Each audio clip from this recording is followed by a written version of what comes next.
Friends, welcome everyone. நான் உங்கள் சபரி. பீகார் ஸ்டேட்ல முசாஃபர்பூர்னு சொல்லிட்டு ஒரு கிராமம் இருக்கு. அந்த கிராமத்து மக்கள் எல்லாருமே வீட்ல ஆடு மாடு கோழி இந்த மாதிரி வளர்த்திக்கிட்டே தான் இருப்பாங்க. அதனால எந்தெந்த டைம்ல அந்த ஆடு மாடுகளை உணவு வைக்கணுங்கிறது அவங்களுக்கு நல்லாவே தெரியும். கரெக்டா டிசம்பர் 21 2021 வருடம் காலையில 10 மணி பக்கம் அந்த கிராமத்துல இருக்கிற ஒரே ஒரு வீட்டுல மட்டும் ஆடு மாடு எல்லாம் கத்திக்கிட்டே இருக்கு. காலையில 9 மணி ஆகுது, 10 மணி ஆகுது. அதோட சத்தம் ரொம்ப அதிகமாகிறத பக்கத்துல இருக்கிற மக்கள் எல்லாமே ஃபீல் பண்ண ஆரம்பிச்சாங்க. சில பேர் மட்டும் அந்த வீட்டுல என்னதான் நடக்குது, ஆடு மாடு எல்லாத்துக்கும் உணவு வச்சாங்களா இல்லையா அப்படிங்கறத தெரிவிக்கிறதுக்காக ரொம்ப நேரமா கதவை தட்டிக்கிட்டே இருக்காங்க. ஒரு 4-5 பேர் பக்கம் கதவை தட்டிக்கிட்டே இருக்காங்க. ஆனா உள்ளுக்குள்ளார யாரும் இருக்கிற மாதிரி தெரியல. 5 நிமிஷமா கதவை தட்டினதுக்கு அப்புறம் கடைசியா கதவை புடிச்சு தள்ளும் போதுதான் அவங்களுக்கு தெரியுது கதவு ஆல்ரெடி ஓப்பனா தான் இருந்திருக்கு. உள்ளார யாருமே இல்லையா, என்னாச்சு, உணவு போட முடியாதா, ஆடு மாடு எல்லாம் வளர்த்தனா மட்டும் போதாது, அதுக்கு கரெக்டா உணவு வைக்கணும் இல்ல அப்படிங்கிற கோவத்தோட அந்த 5 பேருமே வீட்டுக்குள்ளார நுழைஞ்சாங்க. வீட்டுக்குள்ளார போய் வெறும் 30 செகண்ட் கூட ஆகல, அந்த 5 பேருமே உயிர் போகிற மாதிரி கத்தி கதறிக்கிட்டு வெளியே ஓடி வராங்க. அவங்க பார்த்தது என்னன்னா, ஒரு கொடூரமான பெண்ணோட பிணம் ரத்த வெள்ளத்துல இருக்கு. முகம் டோட்டலா செதஞ்சு போயிடுச்சு, தலையில நசுங்கி போய் கிடக்குது. அதை பார்த்தோம்னா அவங்களுக்கு அப்படி ஒரு பயம். உடனே வெளியே வராங்க, எல்லா மக்களையுமே கூப்பிடுறாங்க. அடுத்ததா போலீஸ்க்கு கால் பண்றாங்க, ஆம்புலன்ஸுக்கு கால் பண்றாங்க. அடுத்த 10 நிமிஷத்துல போலீஸ் டீம், ஃபாரன்சிக் டீம் எல்லாமே அந்த இடத்துக்கு வராங்க. விஷயமா அங்க யாரு இறந்து கிடக்குறாங்கன்னு பார்த்தா, தேவி அப்படிங்கிற ஒரு கடவுள் பெயருடைய ஒரு பெண்மணி. அந்த பெண்மணிக்கு வெறும் 30 வயது தான் ஆகுது. கொடூரமா கொல்லப்பட்டிருக்காங்க. அப்படி தேவி என்னதான் பண்ணாங்க, அவங்களோட வாழ்க்கையில என்னதான் நடந்துச்சு, அவங்க இந்த இடத்துல இருக்கிறதுக்கான காரணம் என்ன, இவங்களுக்கு பின்னாடி நான் ஒரு ஆணவமா நான் இப்படிதான் இருப்பேன், பெண்கள் எல்லாரும் எனக்கு கீழே தான் இருக்கணும் அப்படின்னு நினைக்கிற ஒரு மிருகம் யாரு? வாங்க சம்பவத்துக்குள்ளார போய் பார்ப்போம். தேவி அப்படிங்கிற பெண்மணிக்கு 30 வயது ஆகுது. ஒரு குழந்தையோட அம்மா. கொஞ்சம் வருடங்களுக்கு முன்னாடிதான் அவங்களுக்கு கல்யாணம் நடந்துச்சு. பக்கத்து கிராமத்துலதான் அவங்க பிறந்து வளர்ந்து எல்லாம் படிச்சிருக்காங்க. அவங்களோட அப்பா அம்மா கரெக்டா தேவிக்கு ஒரு 25 வயது ஆகும் போது கல்யாணம் பண்ணலாமேன்னு சொல்லிட்டு ஜாதகத்தை எல்லாம் எடுத்து பார்த்திருக்காங்க. பக்கத்து கிராமத்திலே ஒரு நல்ல பையன் கிடைச்சான், அதனால கட்டி வச்சுட்டாங்க. ரொம்ப தைரியமான பொண்ணு. கூட்டு குடும்பத்துலதான் அவங்க வாழ்றாங்க. அவங்க இருக்கிற வீட்டுல அவங்களோட மாமனார் மாமியார், ஹஸ்பண்டோட அக்கா, இந்த மாதிரி எல்லாருமே இருக்காங்க. ரொம்ப சந்தோஷமான குடும்பம். இந்த மாதிரி எல்லா விஷயங்களும் போயிட்டு இருக்கும் போது தேவிக்கு இப்படி ஒரு கொடூரம் எப்படி நடந்துச்சுங்கிறத யாராலையுமே கண்டுபிடிக்கவே முடியல. போலீஸ் ஆகட்டும், ஃபாரன்சிக் டீம் ஆகட்டும், எல்லாருமே திணறிட்டு இருக்காங்க. தேவியோட லைஃப க்ளோஸா பார்த்தா அவங்க ரொம்ப அன்பு வச்சிருக்கிறது அவங்களோட குழந்தை, அதுக்கு அடுத்தது அவங்களோட கணவர். இதெல்லாம் தாண்டி அந்த வீட்டுல ஆடு மாடு கோழி இந்த எல்லா உயிர்களுமே தேவியை நம்பிதான் இருக்கு. தினமும் அவங்கதான் போய் உணவு வைப்பாங்க, அவங்கதான் பாத்துக்குவாங்க. இந்த மாதிரி அவங்களோட லைஃப் ரொம்ப நீட்டா தான் போயிட்டு இருந்துச்சு. ஆரம்பத்துல ஃபாரன்சிக் டீமும் போலீஸ் டீமும் அந்த வீட்டுக்குள்ளார போகும்போது எல்லா விஷயங்களும் கலைஞ்சிருக்கிறத பாத்திருக்காங்க. பீரோ உடஞ்சு கிடக்கிறத பாத்திருக்காங்க. சில நகைகள்லாம் காணாம போயிருக்கு, பணமும் காணாம போயிருக்கு. தேவியோட போன் முதற்கொண்டு தொலைஞ்சு போயிருக்கு. அப்படின்னா இது ஒரு ராபரியா இருக்குமா அப்படிங்கறத யோசிச்சிருக்காங்க. வீட்டுக்குள்ளார எப்படி ஒரு திருடன் பூந்திருப்பான், கதவை உடைச்ச மாதிரி எதுவும் தெரியல. அப்படின்னா தேவிக்கு தெரிஞ்சவன் யாராச்சும் உள்ளார வந்திருப்பானோ, தேவி தெரிஞ்சவங்கன்னு உள்ளார விட்டதுக்கு அப்புறம் அவன் இந்த மாதிரி எல்லா வேலைகளும் பண்ணிருப்பானோ, இந்த மாதிரி ஒரு விஷயமும் தோண ஆரம்பிக்குது. சரி, ஒருத்தன் திருடுறான் அப்படின்னா இந்த இடத்துல எதுக்காக கொலை பண்றான், அப்படின்னா இவன் திருடுறத தேவி யாருக்கும் சொல்லக்கூடாதுங்கிறதுக்காக கொலை பண்ணிருப்பானோ, கண்டிப்பா யாரோ தெரிஞ்சவன் தான் இந்த சம்பவத்தை பண்ணிருக்கான். முக்கியமா தேவியோட தலைய செதைச்சிருக்கான். தேவிக்கு பக்கத்துல ஒரு கிரைண்டர் இருக்கு, அந்த கிரைண்டரோட கல் எடுத்துதான் தேவியோட தலையில ஓங்கி போட்டிருக்கான். அவங்களோட ரத்தக்கரை அந்த கிரைண்டரோட கல்லுல இன்னமும் ஒட்டிட்டு இருக்கு. எதுக்காக முகத்தை செதைச்சான்? அவனுக்கு இந்த பெண்மணி மேல அவ்வளவு என்ன கோபம்? இந்த மாதிரி எல்லா விஷயங்களுமே கொஞ்சம் கொஞ்சமா போலீஸ் யோசிக்க ஆரம்பிக்கிறாங்க. ஆனா அவங்களுக்கு உண்மையானுமே இது ஒரு திருட்டு சம்பவமா இல்ல இது ஒரு பழி வாங்குற கொலையா அப்படிங்கிறது தெரியவே இல்லை. எப்பயும் போல ஃபாரன்சிக் டீம் அவங்களுக்கு கிடைச்ச எல்லா எவிடன்ஸுமே எடுக்கிறாங்க. தேவி ஒரு கூட்டு குடும்பத்துல வாழ்றதுனால அந்த வீட்டுல எத்தனை பேத்தோட கைரேகை இருக்கும், எத்தனை பேத்தோட எவிடன்ஸ் இருக்கும், இதுல யாரு கொலைகாரங்கிறத எப்படி கண்டுபிடிப்பாங்கிறது ஃபாரன்சிக் டீமுக்கு ஒரு ஐடியாவுமே இல்லை. அதுக்கு அடுத்ததா அந்த டெட் பாடியை பக்கத்துல இருக்க கவர்மெண்ட் ஹாஸ்பிட்டலுக்கு அட்டாப்சிக்கு அனுப்பிச்சு விடுறாங்க. டெட் பாடி அட்டாப்சிக்கு போனதுக்கு அப்புறம் தான் அவங்களோட ஃபேமிலி எல்லாத்தையுமே என்கொயரி பண்ண ஆரம்பிக்கிறாங்க. தேவி ஒரு கூட்டு குடும்பத்துல வாழ்றதுனால இந்த என்கொயரி டைம் கொஞ்சம் அதிகமாகிட்டே தான் இருக்கு. தேவி இறந்து போகும்போது அந்த வீடு டோட்டலா காலியா தான் இருந்திருக்கு. தேவி மட்டும்தான் வீட்டுல இருந்திருக்காங்க. அப்படின்னா அவங்க மட்டும்தான் வீட்டுல இருந்திருக்காங்கன்னு யாரோ ஒருத்தன் தெரிஞ்சுதான் உள்ளார நுழைஞ்சிருக்கான். மத்த குடும்பத்தினர்லாம் எங்க போனாங்க? எங்க இருந்தாங்க? அந்த நாள் நைட்டு ஃபுல்லா அந்த வீட்டுல தேவி மட்டும் தான் இருந்திருக்காங்கிற நியூஸும் போலீஸ்க்கு கிடைச்சிருக்கு. இந்த சம்பவம் நடந்த முன்னாடி நாள் தேவியோட அன்னிக்கு அந்த வீட்டுல பிரசவ வலி வந்திருக்கு. 9 மாசம் கர்ப்பிணியா இருந்திருக்காங்க. அவங்களுக்கு வலி வந்தோன்னே எல்லாருமே ஹாஸ்பிட்டல் போயிட்டாங்க. தேவி முதற்கொண்டு ஹாஸ்பிட்டல்ல தான் போயிருக்காங்க. அந்த பிரசவம் நீட்டா நடந்துட்டு இருக்கும் போதுதான் தேவிக்கு ஒரு முக்கியமான விஷயம் தோணி இருக்கு. நைட்டு ஃபுல்லா நம்ம ஹாஸ்பிட்டல்ல தான் இருப்போம். இவங்க டிஸ்சார்ஜ் ஆகிறதுக்கு டைம் ஆகும். வீட்டுல ஆடு மாடு கோழி எல்லாமே பசியில காத்துட்டு இருக்கும். அதனால அதுக்கு போய் உணவு வைக்கலாமேன்னு சொல்லிட்டு தேவி மட்டும் அவங்க குடும்பத்தினர் எல்லாத்துக்கிட்டுமே சொல்லிட்டு வீட்டுக்கு வந்திருக்காங்க. வீட்டுக்கு வந்து அந்த ஆடு மாடு கோழி எல்லாத்துக்குமே நைட்டு உணவுகளும் வச்சிருக்காங்க. அதுக்கான தடயங்களும் ஃபாரன்சிக் டீம் நீட்டா பாக்குறாங்க. சோ நைட்டு தேவிக்கு என்ன நடந்திருக்கு அப்படிங்கறது ஒரு பெரிய கேள்விக்குறி. இப்போ அவங்க குடும்பத்தினர் எல்லாம் ஏன் வீட்டுல இல்லங்கிறது போலீஸ்க்கு நல்லாவே தெரிஞ்சிருச்சு. அதுக்கு அடுத்ததா அட்டாப்சி ரிப்போர்ட் வரட்டும்னு வெயிட் பண்ணிட்டு இருந்த போலீஸ் அந்த அட்டாப்சி ரிப்போர்ட் கிடைக்கும் போதுதான் அவங்களுக்கு இருக்கலே ஒரு பயங்கரமான ஷாக். யாரும் நினைச்சு பார்க்க முடியாத கொடூரமான செயல் நிறைய விஷயங்கள் தேவிக்கு நடந்திருக்கு.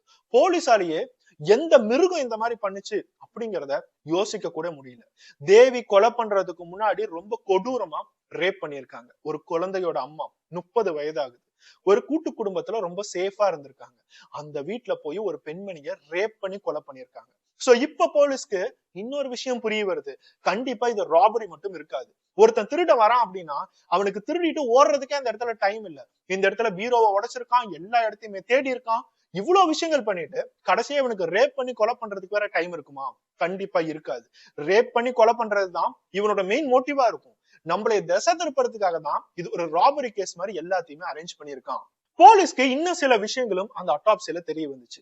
தேவியோட உடம்பு ஃபுல்லா நிறைய காயங்கள், அவங்களோட பெண் உறுப்பு எல்லாமே செதஞ்சு கிடக்குது. எந்த பெண்ணுமே இந்த மாதிரி ஒரு வலியை அனுபவிச்சிருக்க கூடாதுன்னு சொல்லிட்டு போலீஸே மனசுல நினைச்சிருக்காங்க. ரேப் பண்ணி முடிச்சதுக்கு அப்புறம் தான் ஒரு பெரிய கல், அந்த கிரைண்டர் கல் எடுத்து முகத்துல போட்டு கொலை பண்ணல, முகத்துல போட்டிருக்கான். ரத்தம் வெளியே போனதுனால தேவி சாகல, மூச்சு முட்டி செத்துருக்காங்க. அதாவது கல்ல போட்டதுக்கு அப்புறமும் அவன் கழுத்தை நெரிச்சுதான் கொலை பண்ணிருக்கான் அப்படிங்கிறது தெரிய வருது. இதெல்லாம் தாண்டி அட்டாப்சில இன்னும் சில விஷயங்களும் தெரிய வருது. தேவியோட உடம்பு டோட்டலா உயிர் போனதுக்கு அப்புறமும் கூட அவங்களோட உடம்புகள்ல ஏகப்பட்ட காயங்களை பண்ணிருக்காங்க. ஒருத்தவங்க இறந்ததுக்கு அப்புறமும் காயங்கள் பண்றாங்க அப்படின்னா அவனுக்கு எவ்வளவு பெரிய கோபம் இருந்திருக்கும், எவ்வளவு பெரிய பகை இருந்திருக்கும். இந்த கோவத்தாலையும் பகையாலையும் மட்டும்தான் தேவியை இவன் அட்டாக் பண்ணியிருக்காங்கிறது போலீஸ் ஈஸியாவே கண்டுபிடிச்சிட்டாங்க. சோ இப்போ அட்டாப்சி ரிப்போர்ட் மூலியமா அவங்களுக்கு ஏகப்பட்ட க்ளூ கிடைச்சிருக்கு. இந்த க்ளூவை வச்சுக்கிட்டு அந்த குடும்பத்தினர் ஆகட்டும், சுத்தி இருக்கிற எல்லா ரிலேட்டிவ்ஸ் நெய்பர்ஸ் ஆகட்டும், அந்த ஊர் மக்கள் எல்லாத்தையுமே விசாரிக்க ஆரம்பிச்சிருக்காங்க. அதுலதான் போலீஸ்க்கு முக்கியமான ஒரு க்ளூவே கிடைச்சிருக்கு. அந்த க்ளூ வச்சுதான் அவங்க குற்றவாளியவே கண்டுபிடிச்சாங்க. அதே முசாஃபர்பூர் கிராமத்துல தேவியோட கணவரோட தம்பி ஒருத்தன் இருக்கான். அவனோட பேரு சுஜேஷ். இந்த சுஜேஷ் அப்படிங்கிறவன் அதே வீட்டுல வாழல, அவன் வேற வீட்டுல வாழ்ந்துட்டு இருக்கான். இந்த தேவி அப்படிங்கிறவங்க சுஜேஷ்க்கு அண்ணி. இந்த சுஜேஷ் என்னெல்லாம் கெட்ட பழக்கம் இருக்கோ எல்லா விஷயங்களுமே நடக்கும். எப்ப பார்த்தாலும் குடிச்சுக்கிட்டே இருப்பான், பெருசா எந்த வேலைக்குமே போக மாட்டான். ஒரு நாள் அந்த ஊர்ல ஒரு பஞ்சாயத்து நடந்துச்சு. அந்த பஞ்சாயத்தை கூட்டினது யாரு அப்படின்னா சுஜேஷோட மனைவி. இந்த மனைவி தினம் தினம் என்னை கொடுமைப்படுத்திட்டு இருக்கான், தினம் தினம் என்னை வந்து ரேப் பண்றான், குடிச்சிட்டு என்னை சித்திரவாத பண்றான் அப்படிங்கிற ஒரு கம்ப்ளைண்டோட அந்த பஞ்சாயத்து கூடுனுச்சு. அங்க கோர்ட்டு போலீஸ் இந்த மாதிரி எந்த விஷயத்துக்கு போறதா இருந்தாலும் அதுக்கு முன்னாடி அந்த கிராமத்துல பஞ்சாயத்து நடக்கும். பஞ்சாயத்துலயே முக்கால்வாசி அவங்க பைசல் பண்ணிருவாங்க. அந்த பஞ்சாயத்துல ஏகப்பட்ட கலாட்டா நடந்துச்சு சார். ஒரு பக்கம் இந்த சுஜேஷ் அவன் மனைவி மேல தப்பு தப்பா நிறைய பழி போட்டுட்டு இருந்தான். கோவம் தாங்க முடியாம அந்த இடத்துல தேவி இந்த சுஜேஷ ஓங்கி அரைஞ்சாங்க. அண்ணி அப்படிங்கிற ரைட்ஸ்ல தான் அவங்க ஓங்கி அரைஞ்சாங்க. அது ஊரே பார்த்துச்சு. அந்த இடத்துல சுஜேஷ்க்கும் தேவிக்கும் ஒரு பெரிய சண்டையே நடந்துச்சு. சுஜேஷ் என்னைக்காச்சும் ஒரு நாள் அவனை பழி வாங்குவேன் அப்படிங்கறத அந்த பஞ்சாயத்துல இருக்கிற எல்லாத்துக்கும் முன்னாடியும் சொல்லியிருக்கான். இந்த ஒரு முக்கியமான க்ளூ போலீஸ்க்கு கிடைக்கும் போது அவங்களோட கண் பார்வை எல்லாமே சுஜேஷ் கிட்ட தான் மாற ஆரம்பிச்சிச்சு. ஆனா இந்த சம்பவம் நடந்து முடிஞ்சு 6 மாசம் பக்கம் ஆகுது. 6 மாசத்துக்கு முன்னாடி தேவி பப்ளிக்ல இந்த சுஜேஷ் அப்படிங்கிற ஒருத்தனை ஓங்கி அரைஞ்சிருக்காங்க. ஒருவேளை அவன் மனசுல பகையை வச்சுக்கிட்டு வெயிட் பண்ணிட்டு இருந்திருப்பானோ. உடனே சுஜேஷ போய் அரெஸ்ட் பண்றாங்க. அரெஸ்ட் பண்ணி என்கொயரி பண்ண ஸ்டார்ட் பண்றாங்க. சுஜேஷ் எப்பயுமே போதையிலே தான் இருப்பான். அவன் ஆரம்பத்துல என்ன சொல்றான்னா, எனக்கும் தேவிக்கு எந்த சம்பந்தமுமே இல்லை, அவ அடிச்சதையும் நான் மறந்துட்டேன், அவ என் அண்ணிங்கிறதையும் நான் மறந்துட்டேன், என்ன இதுக்குள்ளாரெல்லாம் கொண்டுட்டு வராதீங்க, என்ன மாதிரி அவ வேற எவனாச்சும் அடிச்சிருப்பா, அவன் கொலை பண்ணி போட்டிருப்பான், இதெல்லாம் என்கிட்ட வந்து நீங்க விசாரிக்காதீங்க அப்படின்னு சொல்லிட்டு குடி போதையில உளறிக்கிட்டே இருந்தான். ஆனா போலீஸ்க்கு ஒருத்தன் உளறானா இல்ல வேணும்னே நம்மள திசை திருப்புறானாங்கிறது நல்லாவே தெரியும். அவன் குடிபோதை எல்லாம் முடிஞ்சதுக்கு அப்புறம் அவனை செல்லுல உட்கார வச்சு போலீஸோட ஸ்டைல்ல விசாரிக்கும் போதுதான் அவன் நடந்த எல்லா கொடூரமான செயலுக்கும் நான் தான் காரணங்கிறத ஒத்துக்கிட்டான். இத கேட்ட அந்த ஊர் மக்கள் எல்லாருமே சுஜேஷ் மேல அப்படி ஒரு கோபம். ஒருத்தன் பழி வாங்குறான் அப்படிங்கிறதுக்காக இந்த மாதிரி விஷயங்களும் பண்ணுவானா? நமக்குள்ளாரியே இந்த மாதிரி கொடூரமான மிருகங்களும் சுத்திட்டு இருக்காங்கிறது அப்படி ஒரு பயம். இனிமேட்டு இவன் வெளியே வரவே கூடாது, கடைசி வரைக்கும் ஜெயில தான் இருக்கணும், ஜெயில தான் சாகணுங்கிற ஒரு பிரஷர் போலீஸ் கிட்ட எல்லாமே கொடுத்துக்கிட்டே இருந்தாங்க. சோ இப்ப சுஜேஷ் கிட்ட போலீஸ் என்கொயரி பண்றாங்க. உனக்கும் தேவிக்கும் என்ன நடந்துச்சு, எதுக்காக நீ தேவியை கொலை பண்ண, இந்த மாதிரி எல்லா விஷயங்களும் விசாரிக்கும் போதுதான் சுஜேஷ் நடந்த உண்மைகள் எல்லாத்தையும் டீட்டெயில்டா சொல்றான். இந்த சம்பவம் நடந்தா 6 மாசத்துக்கு முன்னாடி சுஜேஷ்க்கு பெருசா எந்த வேலையும் இல்லை. தினம் தினம் வெளியே போய் குடிப்பான். வீட்டுக்கு வந்து தன்னோட மனைவி நமக்குன்னு கிடைச்ச ஒரு இலவசமான விபச்சாரி இப்படிங்கிறத நினைச்சிட்டு இருப்பான். தினமும் வீட்டுக்கு வருவான். அவளை எவ்வளவு உடல் ரீதியா பாலியல் ரீதியா துன்பப்படுத்தணுமோ அவ்வளவு விஷயங்களும் பண்ணுவான். கரெக்டா சொல்ல போனா தன்னோட சொந்த மனைவிய ஒரு நாளைக்கு பல டைம் ரேப் பண்ண ஆரம்பிச்சிருக்கான். ஒரு பக்கம் வேலையே இல்ல, இன்னொரு பக்கம் முழுசா குடி போத, மூணாவது விஷயம் அவனுக்குள்ள இருக்க காமம். அத எத்தனை டைம் கொடூரமா தன்னோட மனைவி கிட்ட காட்டணுமோ காட்டிக்கிட்டே தான் இருந்தான். ஒரு சமயத்துல அவனோட மனைவியால முடியல, இவனை விட்டு நான் விலகியே ஆகணும், என்னோட வாழ்க்கை எல்லாம் போகுது, என்னை கொன்னே போட்டுருவான் போல அப்படிங்கிற ஒரு பயத்துல அவங்க அப்பா அம்மா கிட்ட தெரிவிச்சிருக்காங்க. அந்த பெண்மணி அந்த அப்பா அம்மா எல்லாமே பஞ்சாயத்து கூட்டியிருக்காங்க. பஞ்சாயத்துல இவன் செய்யற எல்லா கொடூரமான செயல்களும் அந்த பெண்மணி ஓப்பனாவே சொல்லியிருக்காங்க. ஆனா ஒரு பக்கம் இந்த சுஜேஷ் என்ன சொல்றான், இவ சொல்றது எல்லாமே பொய். விஷயம், இவ விபச்சார தொழில பண்ணிட்டு இருக்கா. நிறைய பேர் வீட்டுக்குள்ளார வந்துட்டு போறத நானே என் கண்ணால பாத்திருக்கேன். எவ்வளவு சொன்னாலும் இவ திருந்தவே மாட்டேங்கிறான்.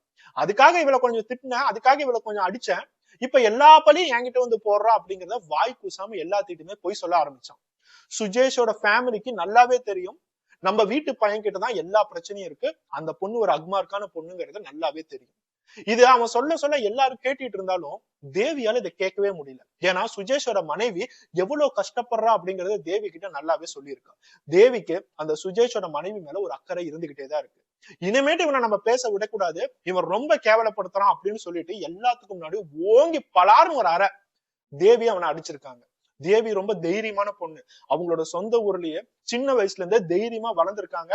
ஆண்கள் நமக்கு ஈக்குவலா தான் இருக்கணும், நமக்கு மேல இருக்க கூடாது அப்படிங்கறத அவங்க என்னைக்குமே நினைப்பாங்க. சோ இந்த இடத்துல சுஜய் சொல்றது அவங்களால தாங்க முடியாதனால ஓங்கி அரைஞ்சிருக்காங்க. அந்த இடத்துல ஒரு பெரிய பிரச்சனையே நடந்திருக்கு. இவங்க அரைஞ்சோன அவனும் இவங்களை அடிக்க வந்திருக்கான். ஆனா மக்கள் எல்லாமே தடுத்ததுக்கு அப்புறம் அவனுக்கு இது ஒரு பெரிய அவமானமா போயிடுச்சு. எல்லா மக்களுக்கு முன்னாடியும் தேவிய என்னைக்காச்சும் ஒரு நாள் நான் அவனை பழி வாங்குவேன் அப்படிங்கறத கோபத்தோட அந்த இடத்துல கத்திருக்கான். இந்த விஷயம் நடந்தா அடுத்த 6 மாசம் பக்கம் சுஜேஷால எங்கேயுமே தலை காட்டி நடக்க முடியல. அவனுக்கு ரொம்ப கேவலமா இருந்திருக்கு. கேவலம், ஒரு பொம்பளை என்னை கை நீட்டி அடிச்சுட்டா, என்னோட மனைவிய நான் எப்படி எல்லாம் ட்ரீட் பண்ணுவேன், என்னோட காலை அமுத்திக்கிட்டு இருப்பா, நான் என்ன கேட்டாலும் என்னோட மனைவி எல்லா விஷயங்களுமே செஞ்சு தருவா, அவளை எனக்கு கீழே நினைச்சேன். ஆனா அதே மாதிரி என்னோட மனைவி மாதிரியே ஒரு பொம்பளை என்னை அடிச்சுட்டாலே அப்படிங்கிற ஒரு பெரிய கோபமும் ஒரு பெரிய வெறுப்பும் அவனுக்குள்ளார இருந்துகிட்டேதான் இருந்துச்சு. அவளை நான் கொலை பண்ணா மட்டும்தான், அவளுக்கு நான் தகுந்த தண்டனையை கொடுத்தா மட்டும்தான் இந்த கோபம் குறையும், அவளுக்கு நான் அந்த தண்டனையை கொடுத்தா மட்டும்தான் திருப்பி நான் தலை நிமிர்ந்து வாழ முடியும் அப்படிங்கிறத அவனே எல்லாம் நினைச்சுக்கிட்டான். 6 மாசம் பக்கம் அப்படியே வெயிட் பண்ணிக்கிட்டே இருந்திருக்காங்க, என்னைக்காச்சும் ஒரு சமயம் கிடைக்கும், நான் ஒரு ஆம்பளை, அந்த ஆம்பளையோட திமிரு, அந்த ஆம்பளையோட பவரை நான் தேவி கிட்ட காட்டியே ஆகணுங்கிறத அவன் யோசிச்சுக்கிட்டே வந்தான். அப்போதான் டிசம்பர் 21 2021 வருடம் அவனுக்கு சான்ஸ் கிடைச்சிச்சு. தேவியோட வீட்டுல தேவியோட அன்னிக்கு பிரசவ வலி அப்படிங்கறது அவனுக்கு தெரிஞ்சிருக்கு. எல்லாருமே கண்டிப்பா ஹாஸ்பிட்டல் போவாங்க அப்படிங்கறது அவனுக்கு தெரியும். ஆனா வீட்டுல இருக்கிற ஆடு மாடு கோழி எல்லாத்தையுமே பாத்துக்கிறதுக்கு யாராச்சும் ஒருத்தவங்க வீட்டுல இருக்கணும். அது எப்பயுமே பாத்துக்கிறது தேவி மட்டும்தான். சோ இன்னைக்கு நாம நைட்டு போனோம் அப்படின்னா தேவி வீட்டுல தனியாதான் இருப்பாங்கிறத அவன் கணிச்சான். நைட்டு 10 மணி பக்கம் அவன் வீட்டுக்கு போயிருக்கான். வீட்டோட கதவு திறந்துதான் இருக்கு. அந்த இடத்துல தேவி கதவை லாக் பண்றதுக்கு மறந்துட்டாங்க. அவன் பாட்டுக்கு உள்ளார வந்து உள்தாப்பால் போட்டிருக்கான். தேவி எங்க இருக்கா அப்படின்னு சொல்லிட்டு வீடு ஃபுல்லா தேடி இருக்கான். அப்பதான் தேவி அந்த மிருகங்கள் எல்லாத்துக்குமே உணவு வச்சுட்டு ஹாலுக்கு வராங்க. தேவி ஆரம்பத்துல இவனை பார்த்தோன்னா உங்களுக்கு ஒரு பெரிய ஷாக், இவன் எப்படி வீட்டுக்குள்ளார வந்தான். அதுக்குள்ளார அவங்க யோசிக்க ஆரம்பிக்கிறாங்க, வீட்டோட கதவை திறந்து விட்டுட்டே வந்துட்டோம், இந்த நாய் உள்ளார பூந்துருச்சுங்கிறது தேவிக்கு தெரியுது. உடனே வெளியே போடா அப்படிங்கறத கத்துறாங்க. ஆனா அவங்க கத்தன அடுத்த செகண்ட் இந்த இடத்துல சுஜேஷ் தேவியோட கையை பிடிக்க ஆரம்பிச்சுட்டான், வாயை க்ளோஸ் பண்ண ஆரம்பிச்சுட்டான். இவன் நமக்கு தண்டனை தரதான் வந்திருக்கான், இவன் நம்மளை கொல்ல போறான் அப்படின்னு தெரிஞ்சுக்கிட்ட தேவி எப்படியாச்சும் இவனை தள்ளி விட்டுட்டாங்கிறது தப்பிக்கணும்னு யோசிச்சாங்க. ஆனா அவங்களால முடியல. ஓங்கி கண்ணத்துல பலார்னு ஒரு அரைஞ்சிருக்கான். தேவியோட முடிய புடிச்சு இழுத்து கீழே தள்ளி விட்டுருக்கான். கீழே விழுந்த அந்த பெண்மணி, கீழே விழுந்த அந்த ஒரு அம்மா, ஒரு குழந்தையோட அம்மா, அதெல்லாம் தாண்டி கீழே விழுந்த தன்னோட அண்ணி, அண்ணின்னு கூட பார்க்காம, அண்ணினா இன்னொரு அம்மாவுக்கு சமம் நம்ம சொல்லுவோம், ஆனா அந்த விஷயத்த கூட பார்க்காம கொடூரமா அந்த இடத்துல தேவிய ரேப் பண்ணிருக்கோம். அப்பதான் தேவிக்கு ஒரு உண்மையான விஷயமே புரிஞ்சிருக்கு. இவன் ஆரம்பத்துல இருந்தே நம்மளே தப்பாதான் பாத்துக்கிட்டு வரான். இவன் நம்மள அந்நியா பாக்கல. நாம அரைஞ்சதுக்கு ஒண்ணு இவன் நம்மளை பழி வாங்கல. நம்ம அரையாட்டியும் இவனுக்குள்ளார இந்த மாதிரி ஒரு எண்ணம் இருந்திருக்குங்கிறத அப்பதான் தேவி தெரிஞ்சிருப்பாங்க. ரொம்ப குரூயலா ரேப் பண்ண ஆரம்பிக்கிறான். உடம்புகள்ல ஏகப்பட்ட காயங்களை உண்டாக்குறான். தேவிய கத்த விடல, அப்படியே வாயை க்ளோஸ் பண்ணிட்டான். இந்த மாதிரி விஷயங்கள்லாம் சொல்லும் போதே நமக்குள்ளார ஒரு பதற்றம் ஏற்படும். ஒரு பெண்ணா அந்த இடத்துல தேவி என்ன மாதிரி ஒரு வழியை அனுபவிச்சிருப்பாங்க. ஒரு தைரியமான பொண்ணு, அவங்களோட மனசுல ஒரு பயம் உருவாயிருக்கும் பாத்தீங்களா? அந்த மாதிரி ஒரு கொடூரமான விஷயம் யாருக்கும் நடக்கக்கூடாதுங்கிறத நம்ம வேண்டிக்குவோம். இவனுக்குள்ள இருக்கிற ஒரு கொடூரம் அந்த பெண்மணியை ரேப் பண்ணி முடிச்சதுக்கு அப்புறம் கொலை பண்ணியே ஆகணும்னு சொல்லிட்டு தூண்டி இருக்கு. பக்கத்துல இருக்க கிரைண்டரை பார்த்திருக்கான். அதுல இருக்கிற கல்ல ஓங்கி தலையில போட்டு அடிச்சிருக்கான். தேவியோட முகம் செதஞ்சிருச்சு, ரத்த வெள்ளம் அந்த இடத்துல. இருந்தாலும் தேவி உயிருக்காக போராடிட்டு இருக்காங்க. ஒரு பெரிய கல் எடுத்து அடிச்சதுக்கு அப்புறமும் உன் உயிர் போகல இல்ல, ஆனா கொலை பண்ணியே ஆகணும்னு சொல்லிட்டு கழுத்தை நடிச்சு கொலை பண்ணியிருக்கான். ரேப் பண்ணதுக்கு அப்புறமா அவனுக்கு கொலை தீரல, ஒரு பெரிய கல் எடுத்து போட்டதுக்கு அப்புறமும் அவனுக்கு அவனோட கோபம் தீரல. அதெல்லாம் தாண்டி கழுத்து நடிச்சு கொலை பண்ணதுக்கு அப்புறமும் அந்த டெட் பாடி மேல அவனுக்கு கோபம் தீரல. பப்ளிக்கா என்னை ஓங்கி அடிச்சவளுக்கு இவ்வளவுதானா, இதுக்கு மேலையும் கிடைக்கணும், இவளோட டெட் பாடி கூட நிம்மதியா இருக்க கூடாதுன்னு சொல்லிட்டு தேவி இறந்ததுக்கு அப்புறம் அந்த டெட் பாடி முதற்கொண்டு இவன் கொடூரமா ரேப் பண்ணியிருக்கான். எல்லாம் முடிச்சதுக்கு அப்புறம் காலையில 4:30 மணிக்கு யாருக்கும் தெரியாம அந்த வீட்டை விட்டு வெளியே போயிருக்கான். நைட்டு 10 மணிக்கு உள்ளார போனவன் காலையில 4:30 மணிக்கு வீட்டை விட்டு வெளியே போயிட்டு கடைசியா யாருக்கும் எதுவும் தெரியாது, தேவியை யாரு என்ன பண்ணாங்க அப்படிங்கறத போலீஸால கண்டுபிடிக்கவே முடியாது அப்படிங்கிற ஒரு நம்பிக்கையில இருந்தவன் 6 மாசத்துக்கு அப்புறம் கூட அந்த பஞ்சாயத்துல என்ன நடந்துச்சு அப்படிங்கறது மக்களுக்கு எல்லாம் தெரியும். அது மூலியமா போலீஸ் கண்டுபிடிச்சு நம்ம கிட்ட வருவாங்க. நம்ம ஒத்துக்காட்டியும் அவங்க ஒத்துக்க வைப்பாங்கிறது அந்த இடத்துல சுஜேஷ்க்கு தெரியாம போச்சு. சோ இப்ப போலீஸ்க்கு கிடைக்க வேண்டியது எல்லா விஷயங்களும் கிடைச்சிருச்சு. தேவிக்கு நடந்த கொடூரம் என்ன அப்படிங்கறது அங்க இருக்கிற டோட்டல் கிராமத்துக்கே தெரிய வந்துச்சு. நம்ம இந்த சுஜேஷ சும்மா விட்டதுதான் இருக்கலயே மிகப்பெரிய தப்பு அப்படிங்கறத அந்த பஞ்சாயத்து ஆட்கள் எல்லாருமே சொல்ல ஆரம்பிச்சாங்க. ஆரம்பத்திலேயே இவனை போலீஸ்ல கூட்டிட்டு போய் போலீஸ்ல ஒப்படைச்சிருந்தோம் அப்படின்னா இவனோட மனைவிய இந்த மாதிரி சித்திரவதை பண்ணதுக்கே அவனை பல வருடங்கள் ஜெயில போட்டிருப்பாங்க. அது எதுவுமே செய்யாம பஞ்சாயத்திலே பைசல் பண்ணி முடிச்சுக்கலாம்னு நினைச்சதுதான் கடைசியா தேவியோட உயிரை முதற்கொண்டு எடுத்திருக்கு. இந்த வீடியோ பார்த்துட்டு இருக்க எல்லாருக்குமே முக்கியமா ஒரு பெண்ணாக இருந்தா கண் கலங்கதான் செய்யும். ஏன்னா தேவியோட நிலைமை யோசிச்சு பார்த்தா இனிமேட்டு எந்த பெண்ணுக்கும் இந்த மாதிரி ஒரு நிலைமை வரக்கூடாது அப்படிங்கறதா தோணும். அதே இந்த வீடியோ பாக்குற ஒவ்வொரு ஆணா இருந்தாலும் என்ன முதற்கொண்டு கேவலமா தான் இருக்கு. ஒரு ஆணா இருக்கிறதுக்கே இந்த மாதிரி விஷயங்களை கேட்கும் போது ஒரு கேவலமான விஷயமா தான் இருக்கு. பெண்களை ரேப் பண்ற கேஸ நிறைய பாக்குறோம். குழந்தைகள், பெண் குழந்தைகளை ரேப் பண்றத நம்ம நிறைய பாக்குறோம். தினம் தினம் வீட்டுல ஒரு மனைவியா இருந்து அவங்க அனுபவிக்கிற கொடுமைகளை நம்ம நிறைய விஷயங்கள் படிக்கிறோம். இது எல்லா கொடுமைகளையும் யாரா பண்றாங்கன்னு பார்த்தா ஒரு ஆணாதான் இருக்கான். அவன் எதுக்காக பண்றான், அவனுக்குள்ளார ஏன் இந்த மாதிரி விஷயங்கள்லாம் தோணுது அப்படின்னா, நிறைய ஆண்களுக்கு மனசுக்குள்ளார ஒரு ஆண் அப்படின்னா ஒரு பெரியவன், எல்லா பெண்களும் அவனுக்கு கீழே தான். ஒரு பெண் என்னைக்கும் கை நீட்டி பேசக்கூடாது, நமக்கு முன்னாடி உட்காரக்கூடாது, நம்ம கிட்ட எந்த விஷயங்களையும் எதிர்த்து பேசக்கூடாது, நமக்கு எதிரா நிக்க கூடாது அப்படிங்கிறது ஒரு ஆணையும் தாண்டி சில பெண்களுக்கும் அந்த மாதிரி விஷயங்கள்லாம் தோண ஆரம்பிக்குது. கொஞ்ச நாட்களுக்கு முன்னாடி ஒரு பெண்மணி சூசைட் பண்ணிக்கிட்டாங்க. அந்த சூசைட் பண்ணதுக்கு முக்கியமான காரணமே மாமியார் தான் அப்படிங்கறத நம்ம சொன்னோம். அந்த மாமியார் என்னோட பையனுக்கு பக்கத்துல உட்காரக்கூடாது, என் பையனோட தட்டுல தான் நீ சாப்பிடணும், அவன் சாப்பிட்டு வச்ச எச்சுதான் நீ சாப்பிடணும்னு சொல்லிட்டு அந்த பெண்மணியை ஒரு ஆணை உயர்த்தி தான் வச்சிருக்காங்க. இந்த மாதிரி சம்பவங்கள் எல்லா இடத்துலயுமே நடக்கும் போது எப்ப இதெல்லாம் பெருசா வெடிக்குது அப்படின்னா, அந்த ஆணுக்குன்னு சொல்லிட்டு பெண் மூலியமா ஒரு கேவலமான செயல் நடக்கும் போது அவன் ஒரு பெரிய கேவலம், ஐயோ என்னை ஒரு பெண் அடிச்சுட்டா இது எனக்கு ஒரு பெரிய கேவலம் நினைக்கும் போது அவனுக்குள்ளார ஒரு மிருகம் வெளியே வந்திருக்கு.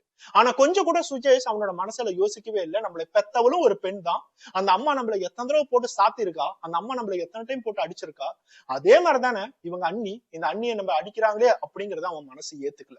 எத்தனை ஆண்களுக்கு இந்த மாதிரி விஷயங்கள் இன்னமும் மனசுக்குள்ளார ஒளிஞ்சுக்கிட்டு தான் இருக்கும். எத்தனை ஆண்கள் இன்னும் பொய்யா நடிச்சுட்டு இருக்காங்க. எத்தனை ஆண்கள், முக்கியமா நமக்கு வீட்டுல இருக்கிற பெண்கள், நம்ம கல்யாணம் பண்ணிக்கிட்ட ஒரு மனைவி நமக்கு கீழே தான் இருக்கணும், நமக்கு அடிமையா தான் இருக்கணும், நம்ம கூட்டிட்டு வந்த ஒரு விபச்சாரி மாதிரி பார்க்காம அவ நம்மளோட வாழ்க்கையில நம்மளை காப்பாத்த வந்த தேவதையா பாக்குறாங்களோ, அப்பதான் இந்த மாதிரி விஷயங்கள் எல்லாமே கொஞ்சம் கொஞ்சமா முடிவடையும். இல்ல அப்படின்னா ஒரு நாள் அந்த ஆம்பளைக்குள்ளார இருக்கிற மிருகம் கண்டிப்பா எந்த பெண்மணியை வேணாலும் பழி வாங்கறதுக்கு இந்த மாதிரி வாய்ப்புகள் இருக்கு. எல்லா ஆம்பளைங்களுமே நான் குறை சொல்லல, ஆனா இன்னமும் சில ஆம்பளைங்க இந்த மாதிரி ஒரு எண்ணத்துல இருந்துகிட்டுதான் இருக்காங்க. அவங்களுக்குள்ள இருக்கிற மிருகம் எப்ப வேணாலும் வெளியே வரும் அப்படிங்கிற ஒரு சாதாரணமான எக்ஸாம்பிள் தான் நான் சொல்ல வரேன். ஒவ்வொருத்தவங்களும் நம்மளோட மனசுக்குள்ளார ஆணா இருந்தாலும் சரி பெண்ணாக இருந்தாலும் சரி 2 பேருமே சரி சமம் தான். 2 பேருக்குமே நம்ம கரெக்டான ஒரு ரெஸ்பெக்ட தரணும். அந்த மரியாதை தந்தோம் அப்படின்னா தேவையான மரியாதை கிடைக்குங்கிறத வச்சு நம்ம வாழுவோம், சந்தோஷமா இருப்போம். நெக்ஸ்ட் ஒரு வீடியோட பார்ப்போம். Bye by.